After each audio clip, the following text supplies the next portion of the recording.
Welcome to the library at 45 Park Lane, where very interesting exhibition of someone called Steve Thomas. Steve Thomas is a designer and an artist, started off at Chelsea College of Art, worked his way into various studios, and is now being represented here with a very interesting collection of work. Steve Thomas, restaurants are notably worried about their decor and what happens as well as good food and good service. How important is art in restaurants, do you think? Well, in my experience from a sort of being a Langhams boy, extremely important. It sets the tone for the interior of your restaurant rather more than the general decor does. Well, at least I hope it does. I hope so.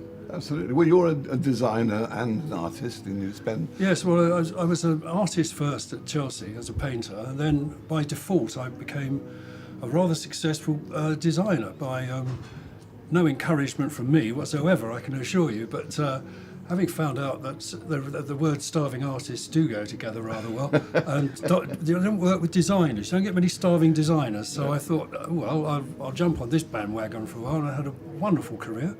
And now I've come back in retirement, as it were, to finding that what I want to do. I want to return to being an artist again and make prints. Okay, well, here we are at 45 Park Lane in the bar. Just talk me through these pieces up here.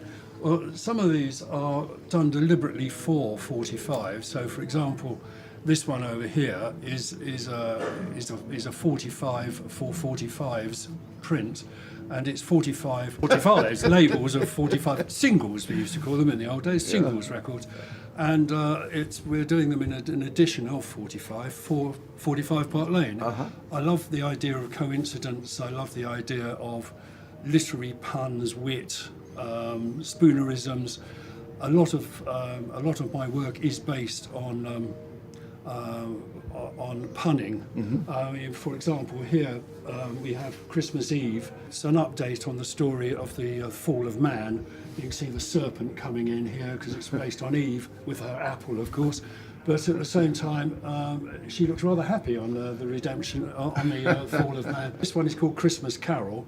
And again, by the accident of nomenclature and of content in this case, Christmas Carol, as we all know, ghost story by Dickens, in which Scrooge finds redemption through the ghost of Jacob Marley, where in this particular case, Bob Marley gives us all the idea of redemption through his songs of the redemption of the Caribbean slaves from slavery. Tell me about Sir Terry Frost. Sir Terry Frost is a wonderful eccentric, English eccentric.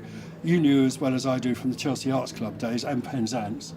And I thought it's about time someone did a portrait of him. And it just occurred to me that the accidents of nomenclature again, that Terry Frost and Terry Frosties, and Terry Frost looks Terry Frost does look like Tony the Tiger off the Frosties pack. So I thought, and also their strapline is not far off a wonderful flake of pure gold, which of course you couldn't get a more wonderful flake than Terry Frost. All right, tell us a little bit about Biber. Biber, I worked with Barbara Hulaniki for 1968 until 74 or something like that, and I was her art director and designer on everything that wasn't clothes. And I did these two Biber posters, Biber Cosmetics posters. This is the very famous one that was taken by Sarah Moon, and it's in fact the model is Ingrid Bolting, the daughter of one of the Bolting brothers, the film producers. And I designed it, and it won every single poster award there was, including one of the judges on the awards panel who accused it of being far too visual, which I thought was a kind of compliment of some sort. You have two completely different characters, like, for example, David Hockney and Elizabeth David. So you put them together, you get Elizabeth David Hockney. And this is his portrait that I did in the ingredients of one of Elizabeth David's recipes. Right. Saltpeter Blake, yes, exactly. Because I did him as one of the images he uses continually is the hero from the Players' cigarette pack. Yeah. And so I put him in the position of the hero.